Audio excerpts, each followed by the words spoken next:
Okay, welcome. On behalf of the League of Women Voters of Jackson County, I welcome you to the Candidate Forum for Circuit Clerk of Jackson County.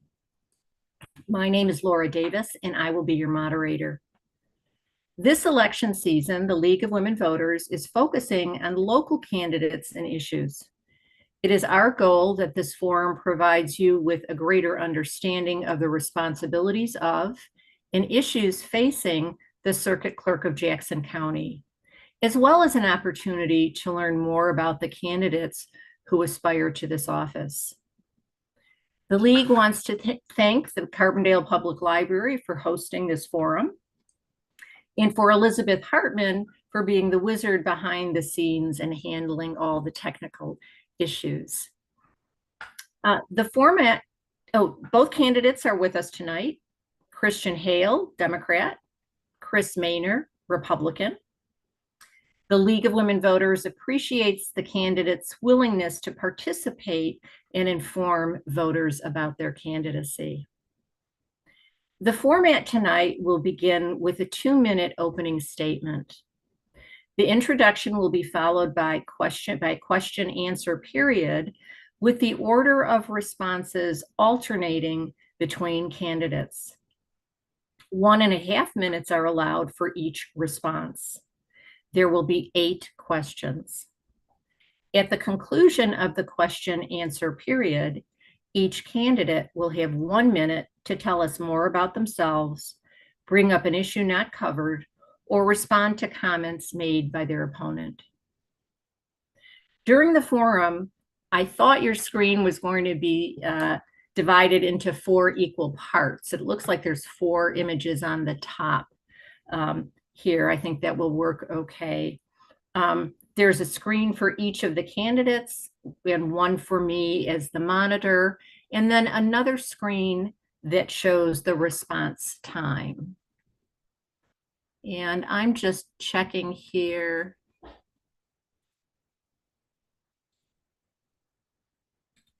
Now we see Mr. Hale.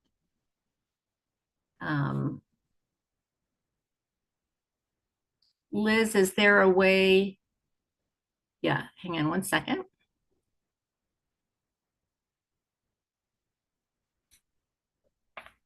I think she's going to get us all organized a little clearer here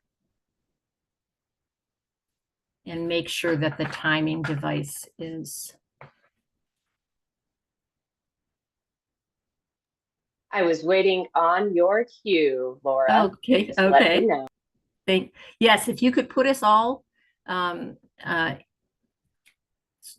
4 of us on the screen, like in a square.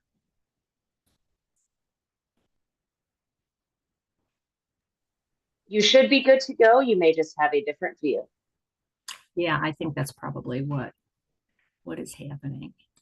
And one other thing, I'm looking here for the timer. The timer will be visible when it starts. Okay. All right, great. Thank you very much, Liz. Candidates, do you have any questions at the moment? Nope. Okay. We're going to begin with the opening statements and have Mr. Hale go first. Okay. Well, hi, my name is Christian Hale. I'm the Democratic candidate for Jackson County Circuit Clerk. From 2006 to 2019, I had the privilege of working in the Circuit Clerk's office as a Deputy Circuit Clerk, where I cross-trained through all the desks and then eventually specialized on the criminal docket. That's where I kind of gained my experience in understanding the role that the office plays in serving the community. Let's see, after those 13 years, I did accept a position as the executive assistant to the vice president and chief quality officer in a health service.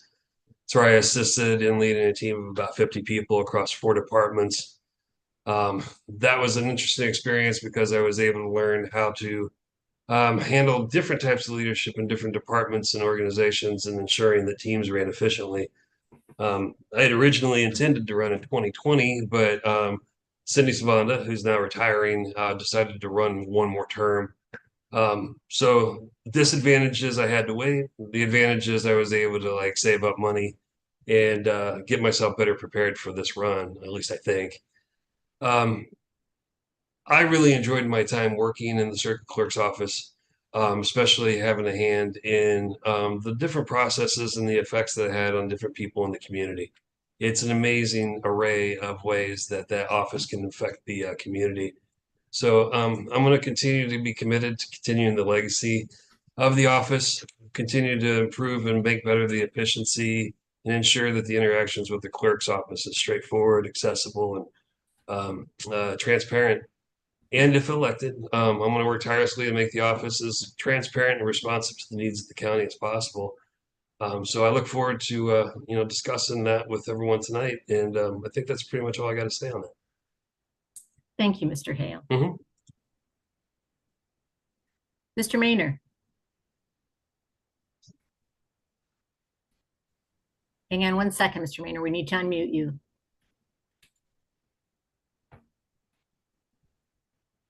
Liz, you need to unmute Mr. Maynor.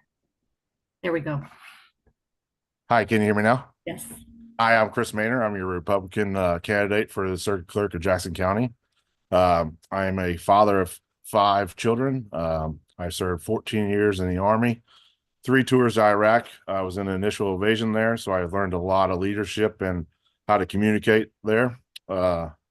I have been cross-training with quite a few of the county clerk's offices in surrounding counties to learn more about the circuit clerk's office, and I'm here to try to earn your vote.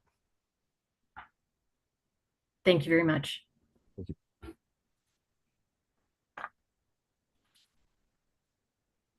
Okay. We're going to now move to the question part of the forum.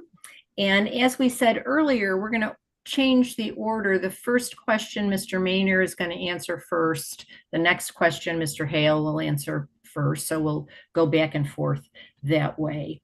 And candidates, please, if you need me to repeat any question or any part of the question, don't hesitate to ask me.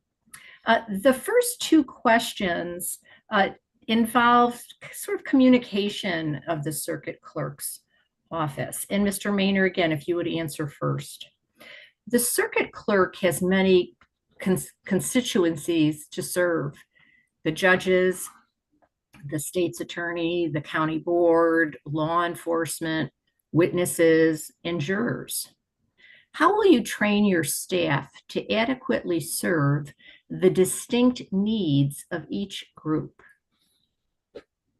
Thank you. That's a good question. So Cindy Savanda has done a great job with the circuit clerk's office as it is right now. So when I take office, if I win, or I will be doing like a background, seeing how everything's going and see how everybody's communicating, and then start implementing a different plan. If not, keeping it the same. Just what works best for the Jackson County residents is my goal. Thank you. Thank you.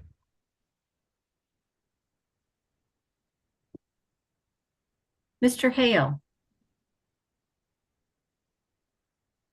Wait, Mr. Hale, you need to be unmuted. There we go. I got you. Mhm. Could you repeat the question? I'm sorry. I will. The circuit clerk has many constituencies to serve: the judges, state's attorney, county board, law enforcement, witnesses, and jurors. How will you train your staff to adequately serve the distinct needs of each group? All right. Well, I'm going to concur with Mr. Maynard on that. Cindy has done an excellent job in doing that.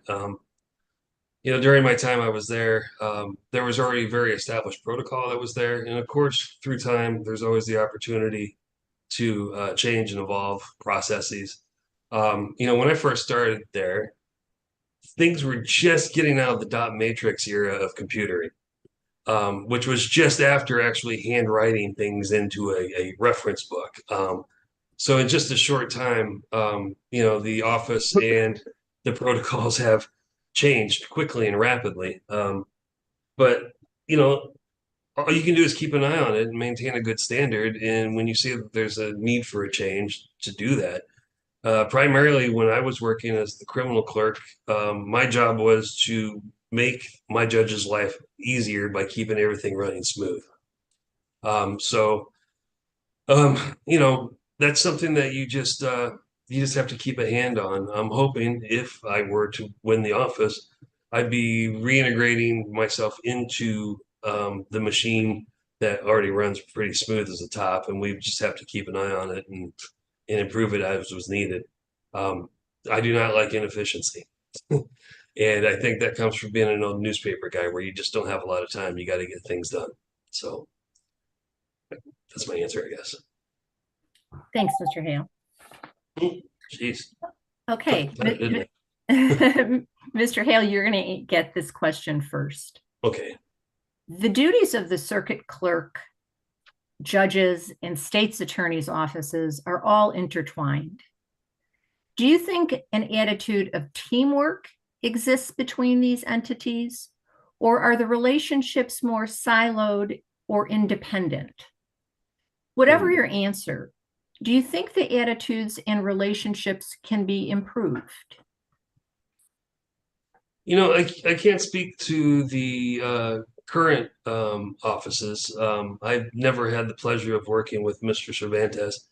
But in my past, working with Mike Wepsick as the state's attorney, and then with Michael Carr and with their teams, both with Wepsick and Carr, they had extensive, like over a century of experience and knowledge. There was an integration where we were working on a team. There's a natural adversity that happens between the state's attorney and the defense or the public defenders because they have different causes.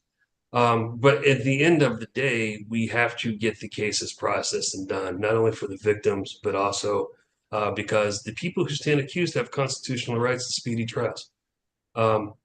So I think sometimes officers might think they're siloed, but if you ever let that go too far, I've also seen judges make sure that that isn't a silo, because at the end of the day, things have to get done. Fiefdoms have no place. So. Thank you. Mr. Maynor, would you like me to repeat the question, or do you?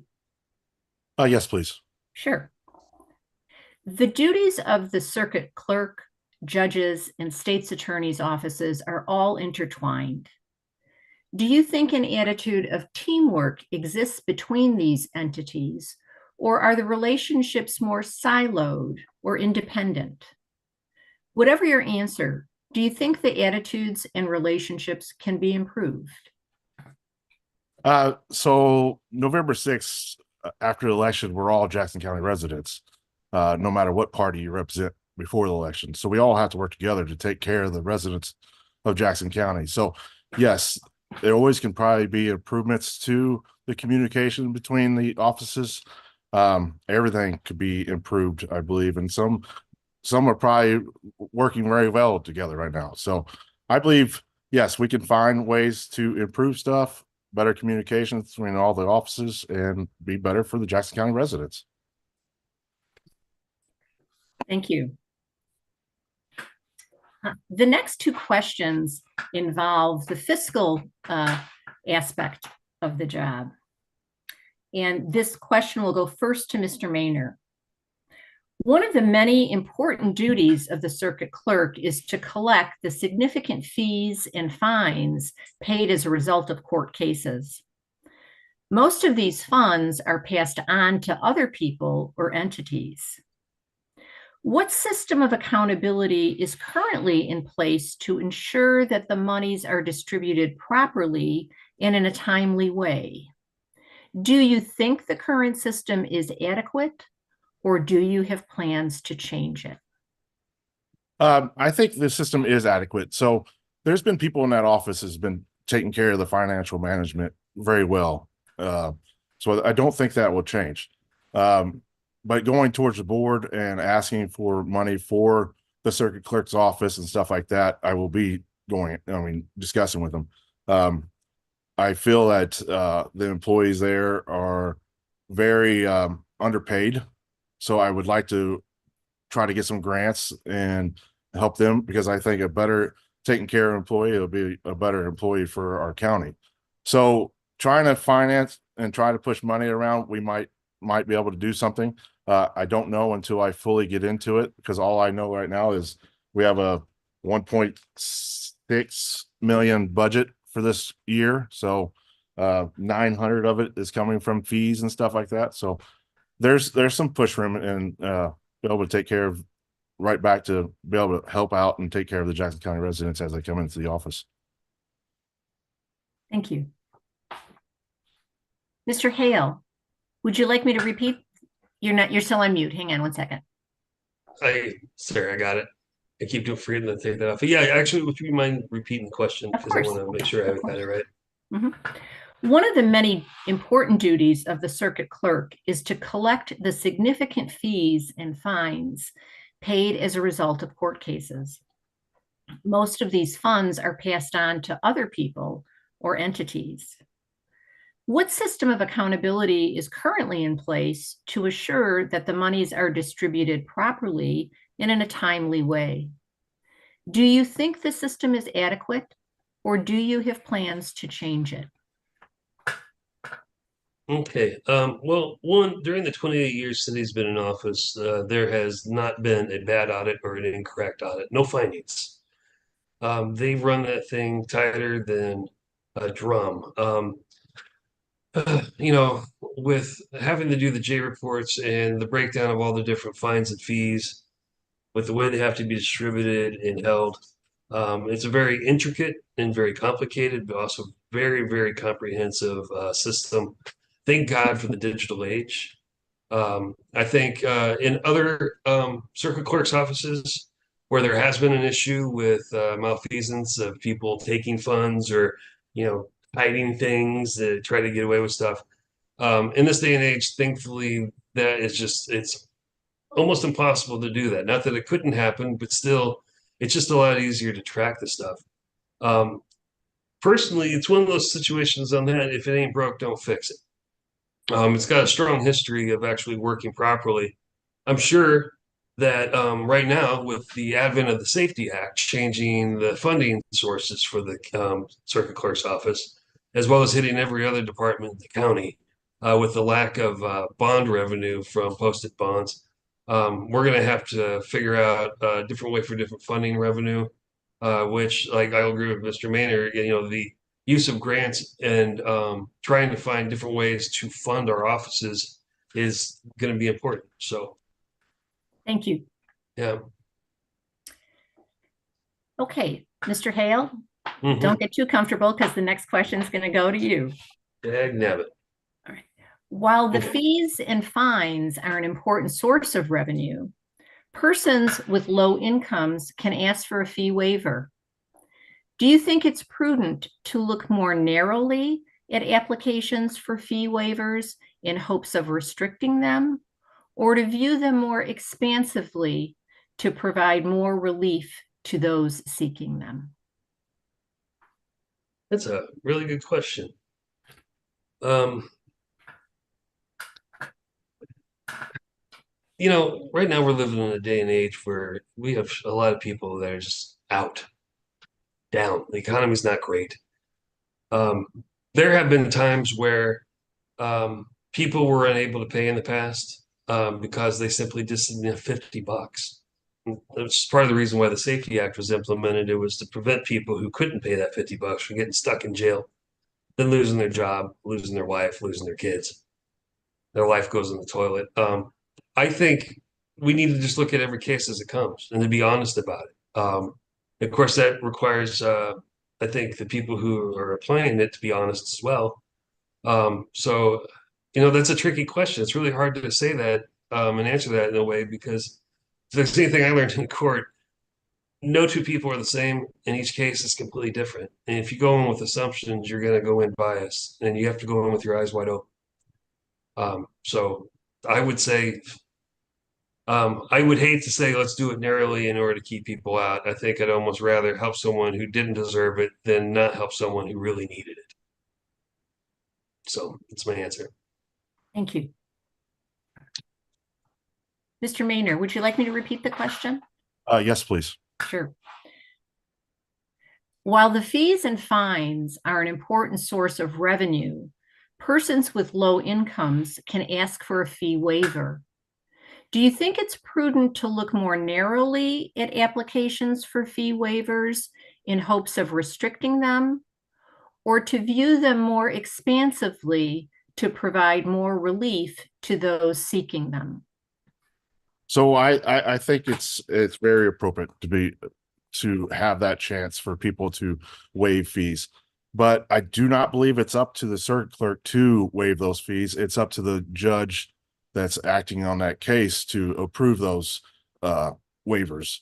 So as a circuit clerk, I would approach and give the options, but then it's up to the judge if those fees can be waived or not. Okay. The next two questions involve access to the courts. And Mr. Maynor, we're going to begin with you. Yes, ma'am. Yes, ma'am. The circuit clerk's office is open from 8 to 4 Monday through Friday.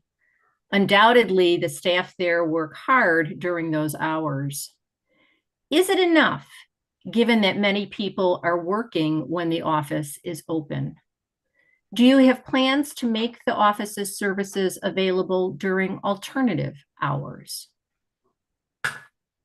So the office hours would extremely stay the same, 8 to 4. As Cindy has a website that you can go get most of the forms after hours will stay the same, and possibly be kind of like Randolph County and might get a phone app if we could get it into the budget and get a grant for it. Then all the forms and it was right there ready at your hands on your phone or on laptop. So during the office hours, I believe they can take care of everything, but there's always options with the website and possibly a phone app in the future. Thank you. Mr. Hale. Hang on one second. You got, wait. We need to unmute. There we go. There we go. Mhm. Okay. Could you repeat the question again? I'm sorry. Sure. The circuit clerk's office is open from 8 to 4 Monday through Friday. Undoubtedly, the staff there work very hard during those hours. Is it enough, given that many people are working when the office is open? Do you have plans to make the office's services available during alternate hours? You know, there's a pretty rigid standard keeping it at 8 to 4.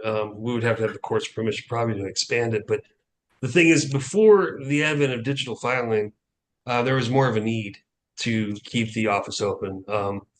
Now, for attorneys, if they file at 11:18 p.m., it actually will go in electronically. But as far as like normal folks coming in, being able to pay the traffic ticket, you know, we have an issue sometimes too with data, digital things where people don't have the access to be able to do that, and they have to come in. I think it would come down to a cost ratio to see if it would actually be worth it and available to do it. But like Mr. Maynor said, a lot of the forms are available now digitally. I don't think that I would actually expand the office at any time. I mean, that's official work office hours. The office sometimes does extend itself open, not to the public, but because they have services that go in, like a late jury trial and things like that. But I don't think there would be any need, or I would not plan on any change in the hours to that, no.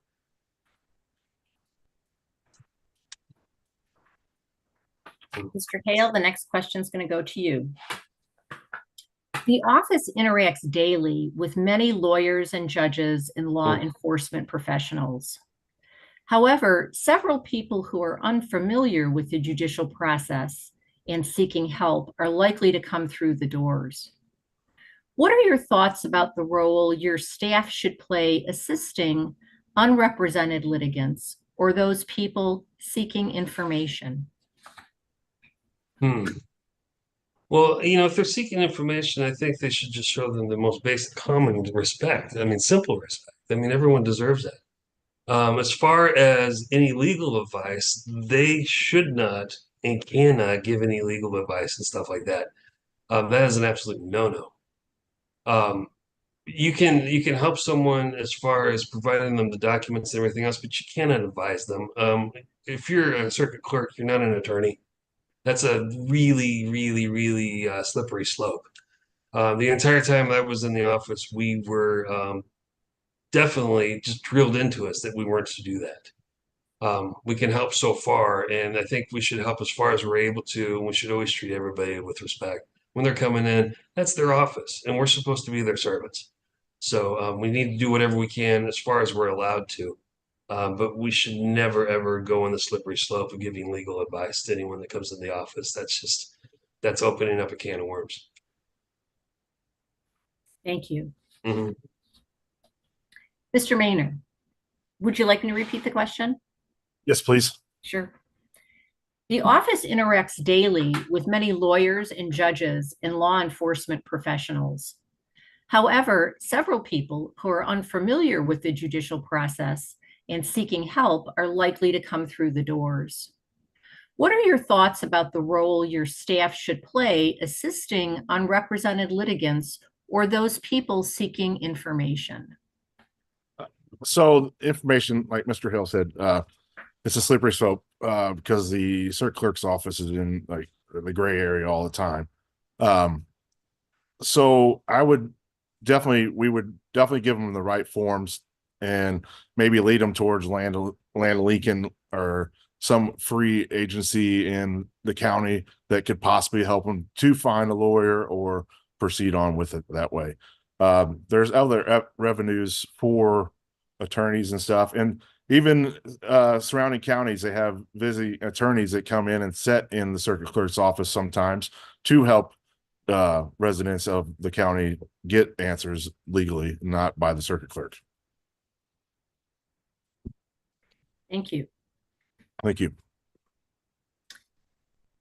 The next two questions involve technology, and we're going to stick with you, Mr. Maynor. Excuse me. The circuit clerk provides three public computers for Zoom court hearings and e-filings. The computers are in a corridor outside the office. Do you think the number of computers is adequate? Do you think the location is working? If not, what are your plans for change? I think the 4 computers is enough. But I mean, they could be in some cubicles where nobody's spying on other people's information. Because, you know, with the Hatchet Act and all that stuff, and you can't share that stuff. So I would definitely want to be where they have their own little space where they can work on the computer and file their fees, or file what they're trying to proceed with. But I think it's a good thing to have those computers there for the people that can't afford it or don't have internet, because a lot of people in Jackson County, if you don't live in the city like I do, you still don't have internet out of the home. So we have to have that either there or send them to the library. There's other places, because the website, it doesn't just work at the courthouse. It also works at the local libraries, where if you live in a town, you get to use those computers for free. And I think that as long as the person pre-plans and comes in and finds out the information, I think everyone can be taken care of. Thank you. Thank you. Mr. Hale, do you want me to repeat the question? No, that's okay. You know, I remember when we were first setting those things up, you know, to have people, allow them to have workstations out there. I think what we have there is adequate as well. I will concur with Mr. Maynor that maybe some extra partitioning just to kind of give everybody a little privacy. Oftentimes, though, also where they could be used for Zoom court, if they're at the building, they're allowed to actually be in the courtroom too. You know, I think it's an adequate service. You know, we could always, like everything else, keep an eye on it. If you see it needs an improvement or you have the ability to do that, do so. But I think it works adequately. I know that Cindy was very proud of getting that established, and that you know, we do what we can to help people, allow them to use that. So I think it's you know, it's fine. Okay. believe it or not, this is the last question. Get out. And yeah, and we're going to start with Mr. Hale. Okay. With the onset of mandatory e-filing and Zoom hearings in certain cases, technology has become an even more vital factor in the operation of the judicial system. The circuit clerk purchases much of the technology for the offices, judges, and state's attorney. hmm Do you think the current technology is working well, or are there improvements or purchases you would make upon taking office? You know, one thing I'm very proud about Jackson County is that we held a high standard that I think other counties compare themselves to. We've always had adequate technology. We've always been a little bit of a step ahead. We've always had to continually learn how to do new things. Funding has had to change a little bit, so we're working more on getting grants in order to supply and resupply that. And plus, we tend to give the equipment to other offices to help bring them up as well. Um, I think it's working very adequately. In the advent of COVID-19, it really put the pressure on to do Zoom court and everything else. But we were able to, work our way through that. I do know, like with the criminal docket right now, we're moving back to more in person in courtrooms. Court hearings, although we do still allow Zoom. Um, but I'm very, very proud of the standard at which we were able to do what we were able to do during my time when we were there. And I know from my talks with Cindy that it's just increased. The support is great. And I think we're really the gold standard in Southern Illinois. And that's, yeah. So we're just going to keep the quality maintained and try to continue to improve it as time goes on. Thank you. Mr. Maynor, would you like me Yes, to ma'am. repeat the question? Yes, please. With the onset of mandatory e-filing and Zoom hearings in many cases, technology has become an even more vital factor in the operation of the judicial system. The circuit clerk purchases much technology for its offices, the judges, and state's attorneys.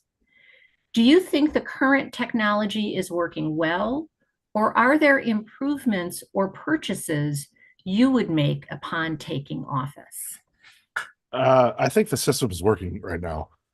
There's always going to be improvements. I mean, as soon as you go buy a computer, it's outdated. So, I mean, there's always going to be updates that we have to do. Whatever we have to do to take care of the Jackson County citizens and then keep the budget in the same area, we have to do. We have to because everything's moving. We don't know if we ever have another COVID outbreak or anything like that. So we have to be prepared for it because people still have to go to court. So yeah, we have to stay up to date but stay in the budget where we're not overspending and take care of Jackson County residents the best we can. Thank you. Okay, we're going to move on to the concluding remarks. We're going to start with Mr. Maynor, and I ask that you take the remaining time to tell us more about your qualifications, respond to your opponent's comments, or tell us anything else you want voters to know about you. And for this portion, your response time is 1 minute. Okay, thank you. Thank you for having me here tonight. I really would love to have your vote and win this election, but I'm always looking, training, trying to find ways to improve, and always out to learn. I'm a very good communicator. I great leader. I've learned it through the military. Well, the greatest military in the United States. So I just learned a lot there. So I'm ready to lead this office into the future. Working behind all the agencies that Illinois has, helping and staying in with the Supreme Court with the mandates and they send out, the constant changes. I want to stay on top of it immediately, applying it as they put it out to us, because things are changing all the time. With the Pretrial Fair Act, the systematic racism stuff, it's all coming, and we got to implement it quickly. So things are changing, and we just got to stay on top of it. Thank you. Thank you, Mr. Maynor. All right. Mr. Hale. Yeah. Hold on for just 1 second. My Sure. computer's acting a little wonky. Oh, There we go. Okay. First, I want to thank League of Women Voters and the Carbondale Public Library for hosting and moderating this. I really think this is a great service to the people in the community, so they can at least take a look at our mugs and hear what we have to say. I want to thank everybody else for being here tonight. I've had the privilege of working in the circuit clerk's office for 13 years under Cindy. She was gracious of the boss to allow me to kind of get out and spread my wings and fly a little bit.